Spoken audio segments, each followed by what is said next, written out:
kishiro hwire obw'abantu batandikire kuterera abantu bitari bibiina individual merit terabigero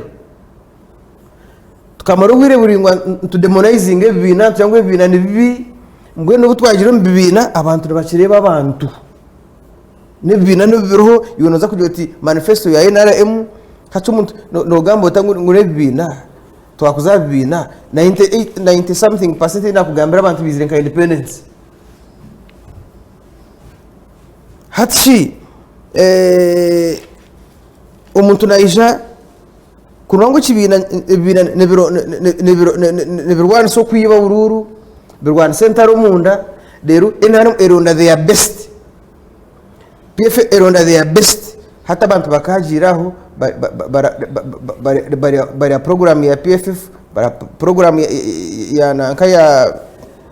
ya NRM kuko umuntu yagira ati nobundi wa NRM cyo kugira ngo bari umusarabeho nubwo twaho opposition nubwo twaho independent ushanga umuntu ari mu opposition kugira ati hatkana cyo kugira ngo ubwo arabeho nubwo twaho wa NRM n'uruvuyo rutwino mu ihango kandi niyo ground rero